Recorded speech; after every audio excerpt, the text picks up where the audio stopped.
Hello students, good evening.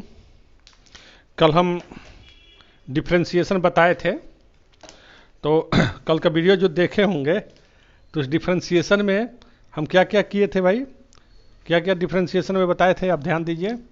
हमने आपको बताया था d by d x of x is equal to 1। X का डिफरेंशिएशन एक्स के रिस्पेक्ट में 1, एक्स स्क्वायर बाई 2 का डिफरेंशिएशन, कल का लेक्चर आप देखिए वहाँ पर हमें बताए हुए हैं। एक्स स्क्वायर बाई 2 का differentiation x, D by d x cube अपान 3 का डिफरेंशिएशन एक्स स्क्वायर, ये कल हम बता चुके हैं। Differentiation x to the power 4 upon 4, x to the power 4 upon 4 का डिफरेंशिएशन एक्स क्यूब, ये आप देख सकते हैं। सिमिलरली आप देख रहे हैं कि एक्स टू द पावर 3/3 का एक्स का पावर 1 का डिफरेंशिएशन 1, एक्स स्क्वायर बाई 2 का डिफरेंशिएशन एक्स, एक्स क्यूब अपन 3 का differentiation x square, x to power 4 अपन 4 का डिफरेंशिएशन एक्स क्यूब, ये कल के वीडियो में हम बताए हुए हैं। तो सिमिलरली यदि आपको मतलब ये 4 हम लिख रहे हैं ना, 4/4 तो ये एक्स क्यूब हो रहा है, 3/3 तो ये एक्स स्क्वायर हो रहा है, 2/2 तो ये एक्स हो रहा है। तो सिमिलरली यदि हमको डिफरेंशिएट करना हो, हमको डिफरेंशिएशन यदि करना है किस चीज़ का, यदि हमको डिफरेंशिएशन करना है d by d x to the power n plus 1 upon n plus 1, तो ये क्या हो जाएगा बच्चों, x to the power n हो जाएगा। इसका मतलब क्या है, अब जरा इस बात को समझिए। क्योंकि हम ये लिखते हैं यहाँ पर कि एक्स के रेस्पेक्ट में डिफरेंशिएशन 1, तो इसका मतलब ये हुआ कि 1 का एक्स के रेस्पेक्ट में डिफरेंशिएशन एक्स होगा। इस बात को ध्यान दीजिए। एक्स का इसके रेस्पेक्ट में डिफरेंशिएशन 1, तो इसका इंटीग्रेशन एक्स होगा। सिमिलरली एक्स स्क्वायर बाई 2 का डिफरेंशिएशन एक्स, तो एक्स का इंटीग्रेशन क्या होगा, ये क्या होगा बच्चों, एक्स स्क्वायर बाई 2 हो गया। सिमिलरली एक्स क्यूब बाई 3 का डिफरेंशिएशन एक्स स्क्वायर, तो ये एक्स स्क्वायर का इंटीग्रेशन कितना हो गया, एक्स क्यूब बाई 3 हो गया। सिमिलरली एक्स टू पावर 4 का बाई 4 का डिफरेंशिएशन एक्स क्यूब, तो इसका मतलब एक्स क्यूब का इंटीग्रेशन हो गया एक्स टू पावर 4/4। सिमिलरली यहाँ पर आप आ जाइए, दिस इम्प्लाइज इसका differentiation x to power n, इसका मतलब एक्स टू पावर n का इंटीग्रेशन कितना हो जाएगा, x to power n plus 1 upon n plus 1। Okay, समझ गए। तो इसका इस डिफरेंशिएशन 1 है, इसका मतलब 1 का x के रिस्पेक्ट में डिफरेंशिएशन x होगा। एक्स स्क्वायर बाई 2 का डिफरेंशिएशन x है, इसका मतलब x का इंटीग्रेशन एक्स स्क्वायर बाई 2 होगा। एक्स स्क्वायर का इंटीग्रेशन एक्स क्यूब बाई 3 होगा, एक्स क्यूब का इंटीग्रेशन एक्स टू पावर 4/4 होगा। एक्स टू पावर n का इंटीग्रेशन क्या होगा, x to power n plus 1 upon n plus 1 होगा। सिमिलरली यदि ये आपका फार्मूला हो गया, this is very important formula. अब यदि हम ये कहें कि what will be integration of x to power 4, तो आप क्या लिख सकते हैं, देखिए यह 4 का पावर, एक्स का power 4 plus 1 that is 5, 4 plus 1 upon 4 plus 1, तो एक्स टू पावर 4 का इंटीग्रेशन को हम क्या लिखेंगे, एक्स टू पावर 5 अपान 5 लिखेंगे। ओके, ये पूरी चीज को आप लिख लीजिए।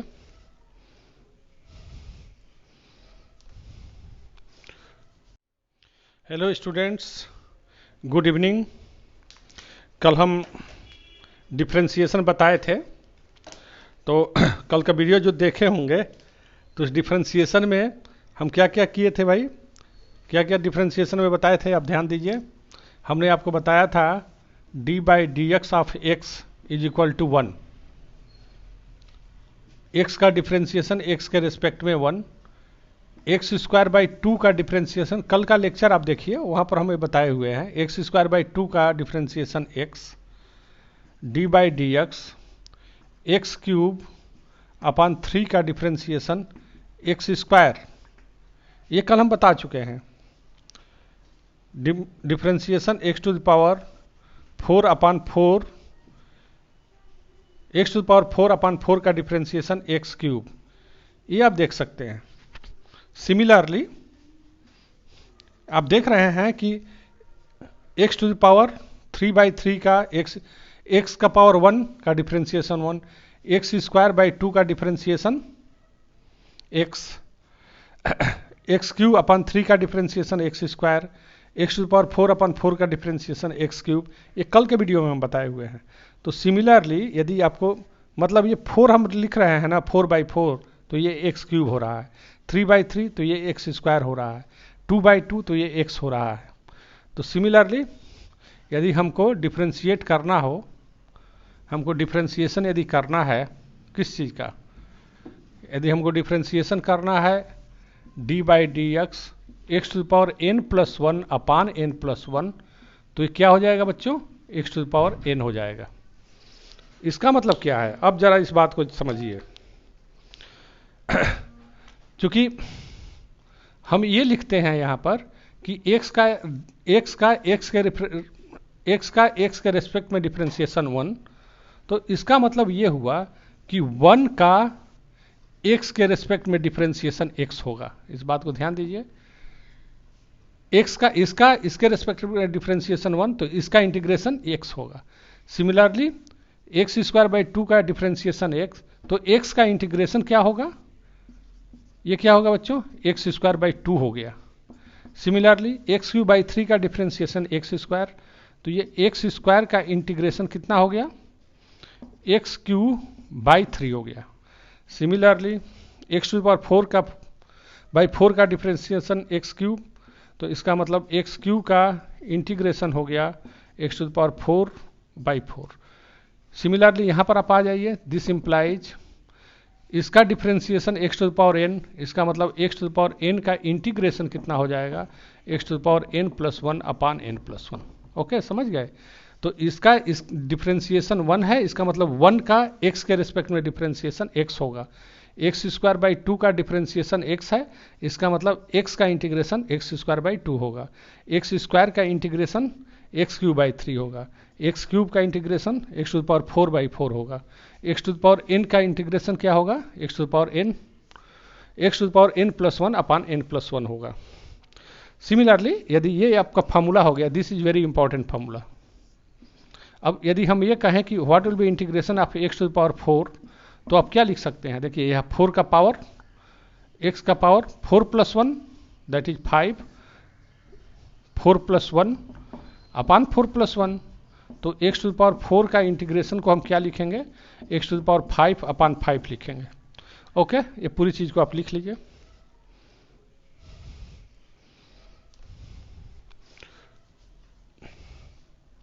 सिमिलरली आप पीछे वाले वीडियो में पढ़े हुए हैं,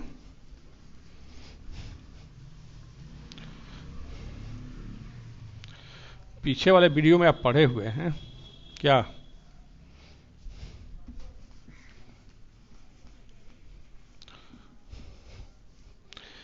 पीछे वाले वीडियो में बच्चों पढ़े हुए हैं कि साइन x का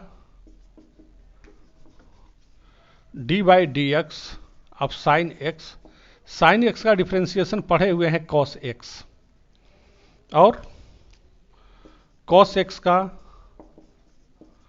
minus sine x, tan x का sec square x, sec x का sec x tan x, log x का 1/x।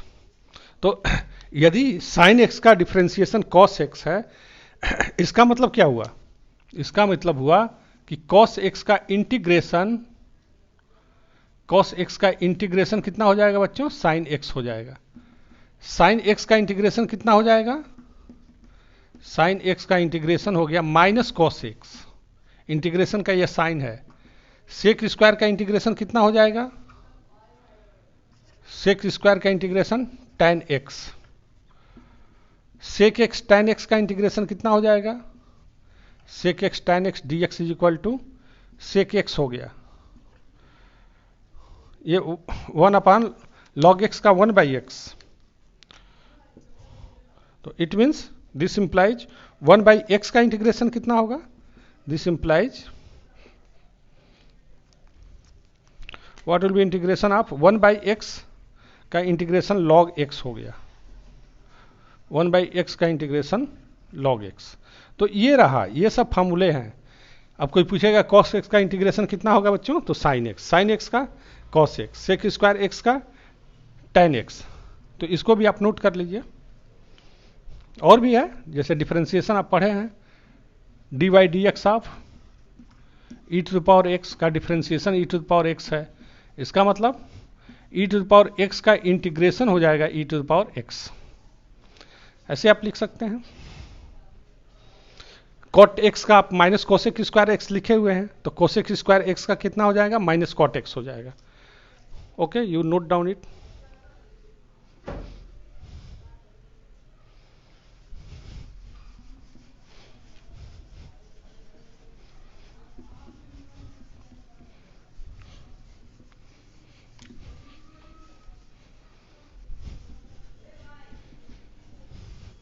ठीक है बच्चों, अभी हम आपको एक इंटीग्रेशन बताए हुए हैं, वेरी इंपॉर्टेंट इंटीग्रेशन, कि x टू द पावर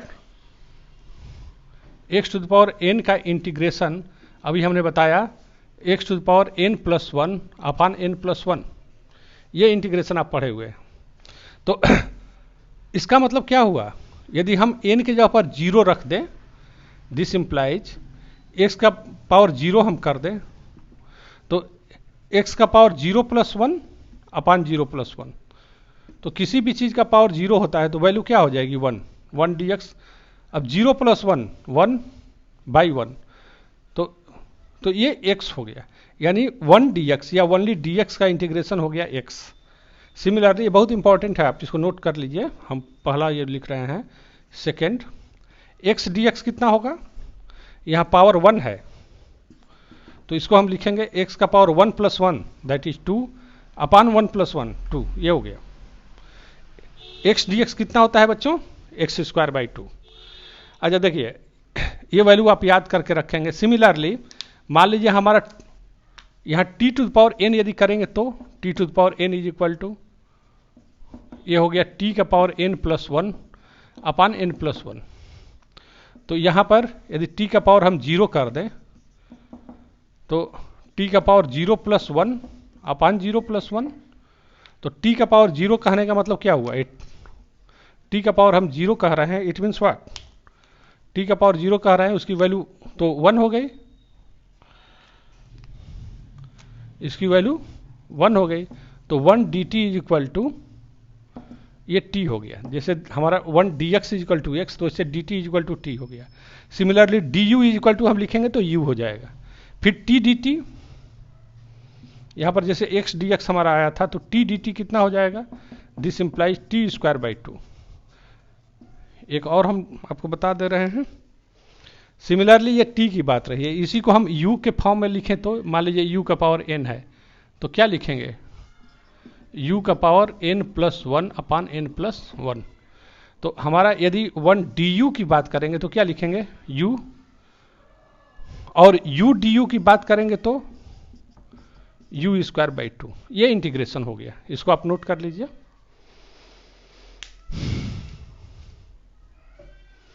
इसका हम यूज करेंगे अभी।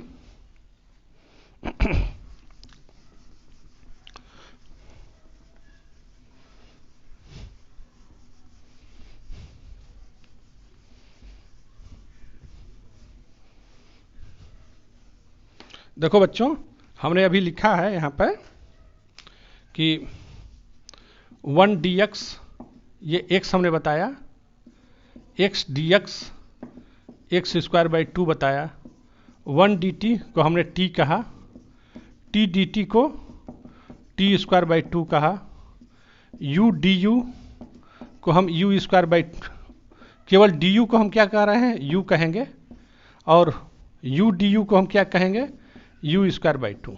ये अभी हम बताए थे। अब देखिए, मान लीजिए कि एक क्वेश्चन हम आपको दे रहे हैं, फाइंड एक्स स्क्वायर dx, और इसका लिमिट है 2 to 3। इंटीग्रेशन का मतलब क्या हुआ है, इंटीग्रेशन का मतलब हुआ है जोड़ना, इंटीग्रेट करना, कलेक्ट करना, तो हमको कहाँ से कहाँ तक इसको इंटीग्रेट करना है, 2 से लेके 3 तक इंटीग्रेट करना है। तो अभी जो फॉर्मूला बताए थे उसमें क्या था, x to the power n, अभी इंटीग्रेशन का फॉर्मूला आप पढ़े थे, x to the power n dx equal to x का power n plus 1 upon n plus 1, तो x स्क्वायर हो गया ना, तो यहाँ पर 2 प्लस 1 अपान 2 प्लस 1 हो जाएगा इसका integration, this is equal to. अब यहाँ पर देखिए इसको हम लिमिट बोलते हैं, और लिमिट लिखने का तरीका ये होता है, ये सीखना भी बहुत इंपॉर्टेंट है आपके लिए। तो इसका मतलब देखिए ये 1/3 एक्स क्यूब अपान क्यूब हो गया। अब लिमिट लिखते हैं 2 to 3, तो सबसे पहले हम x के जगह पर अपर लिमिट 3 लिखेंगे, तो ये 3 का पावर 3 हो गया, ये x के जगह पर 3 लिख दिया मैंने, तो 3 का पावर 3 अपान 3। सबसे पहले जो वेरिएबल है उसके जगह पर अपर लिमिट लिखते हैं, माइनस इस वेरिएबल के जगह पर लोअर लिमिट लिखते हैं। लोअर लिमिट क्या है बच्चों, x के जगह पर 2 है, तो 2 का पावर 3 अपान 3, ये ध्यान दीजिए। अब देखिए 3 का पावर 3, ये 3 को हम बाहर ले लिए, एलसीएम 3 का ले लिए, तो 3 का पावर 3 दैट इज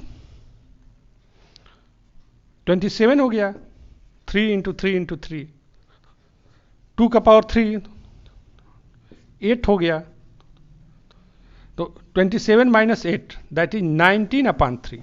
तो ये जो इंटीग्रेशन रहा उसकी वैल्यू ये होगी, और इसको सॉल्व करने का तरीका हमने आपको बता दिया। अब देखिए इंटीग्रेशन का एप्लीकेशन इसका क्या है, कैसे हम इसको यूज करते हैं उसको थोड़ा लिखिए।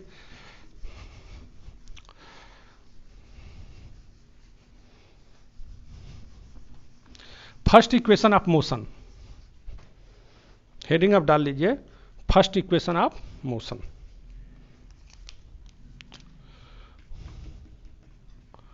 First equation of motion, first equation of motion क्या है। अब देखो बच्चों, मान लीजिए कि कोई भी ऑब्जेक्ट है कांस्टेंट एक्सेलरेशन से चल रहा है, कोई भी ऑब्जेक्ट कांस्टेंट एक्सेलरेशन से चल रहा है, और उसका स्पीड किसी पर्टिकुलर इंस्टेंट पर v से v प्लस डी वी हो जा रही है in time interval D T. पहले समझ लीजिए, कोई भी बॉडी चल रहा है, एक्सेलरेशन कांस्टेंट है, एक्सेलरेशन कांस्टेंट का जब हम कह रहे हैं तो, और ये डी टी समय में इसकी वेलोसिटी v से v प्लस डी वी हो गई at any instant of time t। तो एक्सेलरेशन को हम क्या लिखेंगे, a is equal to d v upon d t लिखेंगे। तो पहले तो इस बात को आप लिखिए, consider a body is moving with constant acceleration a। Consider an object is moving with constant acceleration a. Its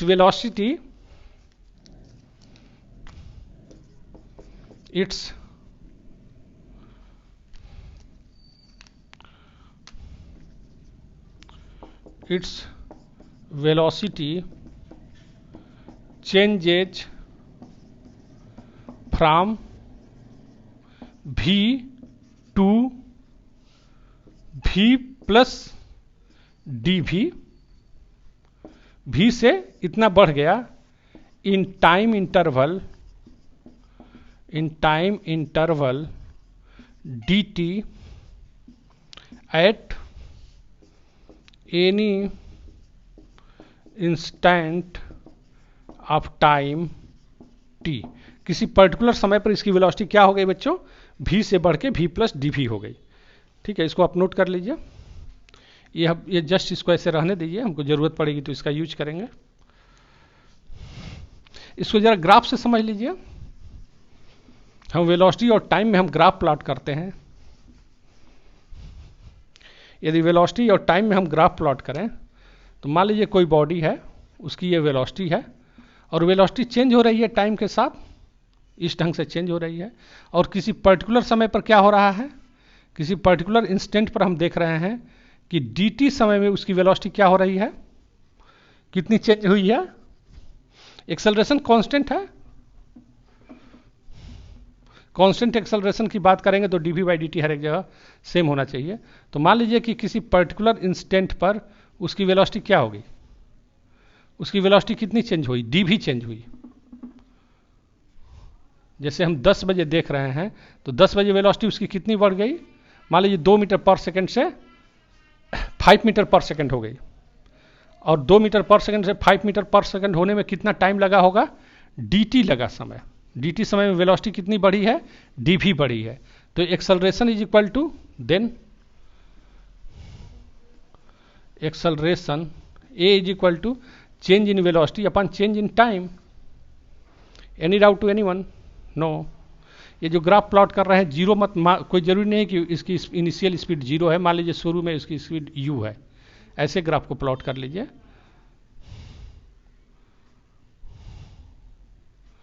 ये dt समय में t is equal to zero का मतलब इनिशियल में इसकी स्पीड क्या है। जो पहला ग्राफ प्लॉट किए थे उसमें जीरो हो सकता है। तो एक्सेलरेशन की जब बात करते हैं तो acceleration is equal to change in velocity. Velocity में कितना चेंज हो गया, वेलोसिटी में कितना चेंज हुआ, वेलोसिटी में कितना चेंज हुआ जब टाइम में चेंज हो रहा है, टाइम में डेल्टा टी चेंज हुआ तो वेलोसिटी में कितना चेंज हुआ, dv। तो a is equal to dv by dt कहेंगे। नाउ क्रॉस मल्टीप्लीकेशन, तो this implies dv is equal to a dt, ये हो गया dv is equal to a dt। Now integrating both sides, integrating both sides, दोनों ओर हम integration कर रहे हैं। इंटीग्रेशन का साइन हमने लगा दिया, dv is equal to a dt। Okay, now at t is equal to zero, शुरू में जब t जीरो था मतलब स्टार्टिंग में, तो उस समय मान लीजिए वेलोसिटी क्या थी, u थी, और कुछ पर्टिकुलर समय t के बाद ये वेलोसिटी जो है v हो गया। स्टार्टिंग में वेलोसिटी क्या था भाई, u था। यहाँ पर देखिए शुरू में वेलोसिटी क्या थी इसकी, u थी, और किसी पर्टिकुलर समय के बाद वेलोसिटी क्या हो जा रही है, मान लीजिए v हो जा रही है, v हो जा रही है। ये ग्राफ भी हमारा बता रहा है। अब इतना लिखने के बाद आप लिखिए, इतना लिखने के बाद आप मिटा दीजिए इसको।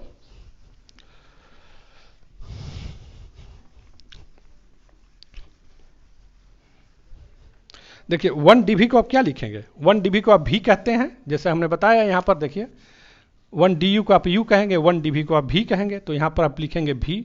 फिर ये आप लिमिट लिखते हैं, ये लोअर लिमिट होता है u और ये अपर लिमिट होता है v।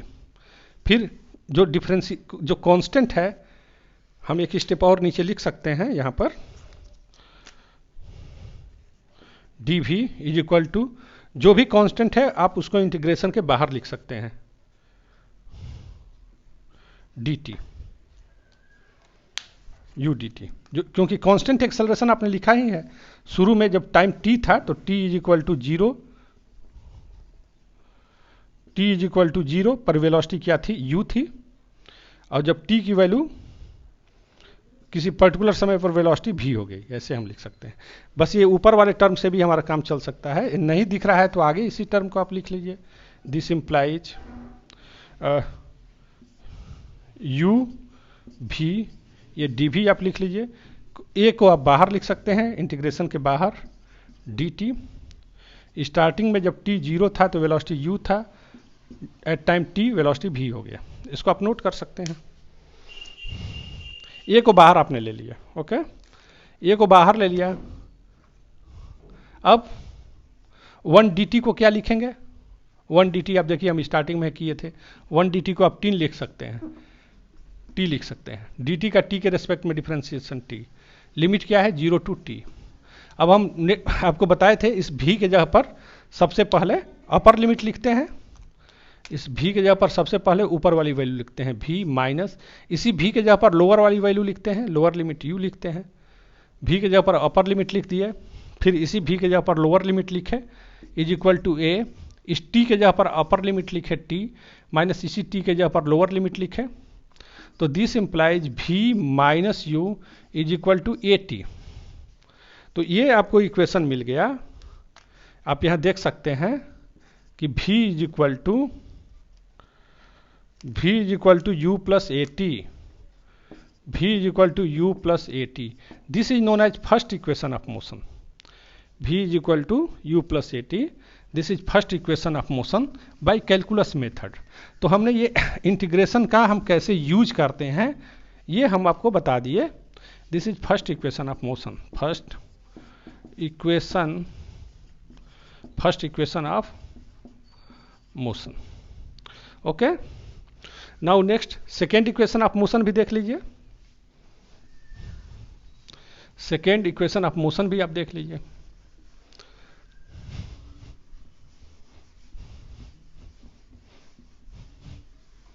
मान लीजिए कि कोई भी ऑब्जेक्ट, जो स्टेटमेंट आप लिखे थे वही आप लिखेंगे।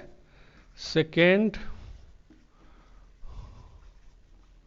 Equation of motion, second equation of motion. मान लीजिए कोई भी ऑब्जेक्ट कांस्टेंट एक्सेलरेशन से मूव कर रहा है। Consider an object is moving with constant acceleration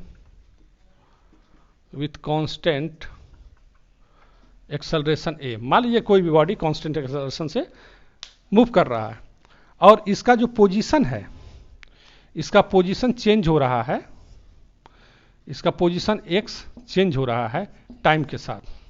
its position changes, its position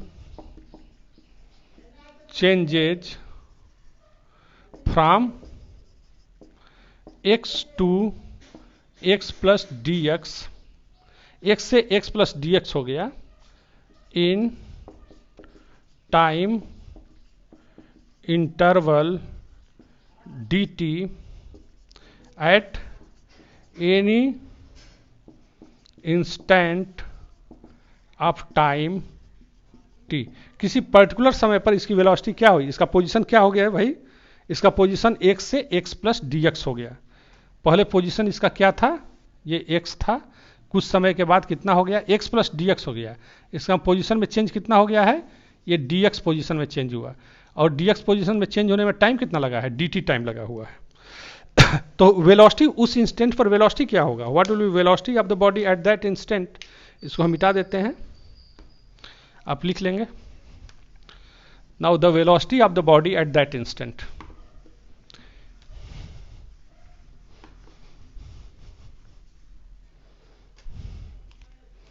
the speed of the body at that instant. उस instant पर स्पीड या वेलोसिटी दोनों लिख सकते हैं, अभी यहाँ डायरेक्शन की कोई बात नहीं है। तो the velocity of the body at that instant, उस समय वेलोसिटी कितनी हो जाएगी, v is equal to change in distance upon change in time, यही होगा वेलोसिटी। क्रॉस मल्टीप्लीकेशन कर दीजिए, dx is equal to v dt। तो इस dx is equal to v के जगह पर आपको दिया हुआ है u प्लस ए टी। अभी आप देखे हैं, आप इसको लिख लेंगे, since v is equal to u plus d t, since v is equal to u plus a t. अब क्या आप लिखेंगे, इसको थोड़ा सा और आप आगे बढ़ा लीजिए, या now integrating both sides, integrating, चलिए इतना पहले मिटा लीजिए, इतना लिख लीजिए।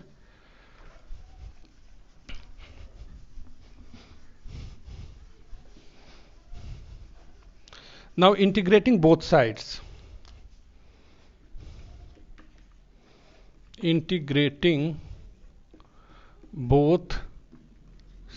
दोनों ओर इंटीग्रेट कर दिए। तो 1 dx ये u plus a t d t. अब जो इंटीग्रेशन ले रहे हैं स्टार्टिंग में at t is equal to zero,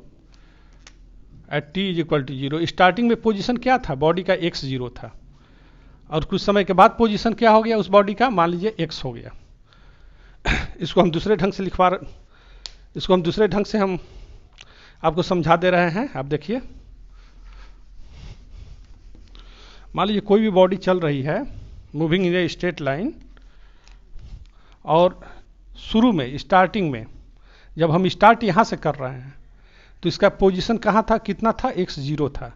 अब कुछ समय के बाद इसका पोजीशन कितना हो गया, इसका पोजीशन x हो गया, इसका पोजीशन x हो गया। इसका मतलब at t is equal to 0 ना, at t is equal to 0, t is equal to 0 पर पोजीशन x0 है एट, और ये t समय पर पोजीशन इसका x है। अब इसको इंटीग्रेट करेंगे, इंटीग्रेटिंग बोथ साइड्स। थोड़ा और इसको आगे बढ़ा लीजिए। आगे बढ़ाने का मतलब ये 1 dx is equal to u dt plus at dt at t is equal to 0। ये t इज इक्वल टू 0 की बात हम कर रहे हैं, t इज इक्वल टू 0 की बात कर रहे हैं। यहाँ स्टार्टिंग में पोजीशन इसका x0 है, और फाइनली जब टाइम t हो गया तो पोजीशन x हो गया।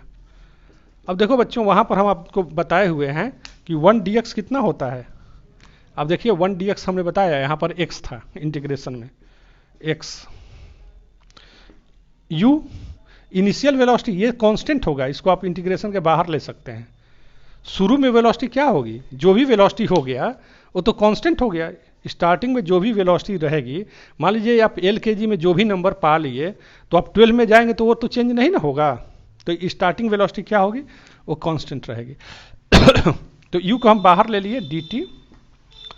सिमिलरली यहाँ कांस्टेंट एक्सेलरेशन से मूव कर रहा है तो a को आप बाहर ले सकते हैं, t dt।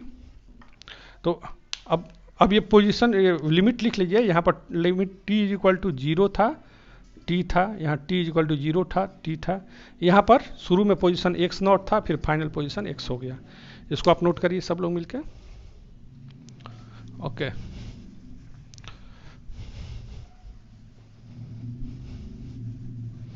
देखो बच्चों, अब यहाँ पर अपर लिमिट लिखते हैं x के जगह पर x, माइनस इसी के x के जगह पर लोअर लिमिट लिखते हैं,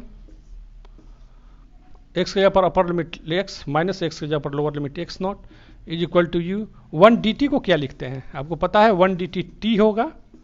देखिए 1 dt अब t लिखे हुए हैं, और limit t is equal to 0 से t प्लस ये बाहर है t dt आप देखिए t square by 2, t square by 2 limit 0 to t। अब इसको और आप आगे बढ़ा के लिख सकते हैं, this x minus x0 is equal to u। यहाँ t के जगह पर अपर लिमिट लिखेंगे t, माइनस इस t के जगह पर लोअर लिमिट लिखेंगे 0 प्लस a। इस t के जगह पर अपर लिमिट लिखेंगे t स्क्वायर बाई 2, इस t के जगह पर ये वैल्यू लिख दिए तो t स्क्वायर माइनस 2, इसी t के जगह पर 0 लिखेंगे तो ये वैल्यू हो जाएगा। तो this x minus x0 is equal to u t plus a t square by 2, ये हो गया।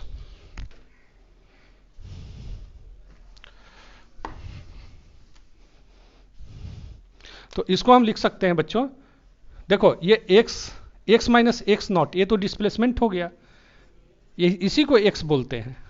तो ये s is equal to u t plus half a t square. This is second equation of motion where s is equal to what, x minus x0। या दूसरे शब्दों में ये भी आप लिख सकते हैं आल्सो, इसका भी यूज होता है आल्सो। हम x की वैल्यू लिखेंगे तो this x is equal to x0 transfer हो जाएगा, x0 plus u t plus half a t square, ये हो गया, ये पोजीशन के लिए हो गया। Now third equation of motion,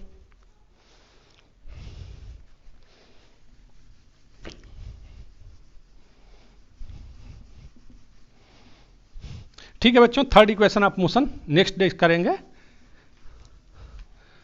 okay, thank you.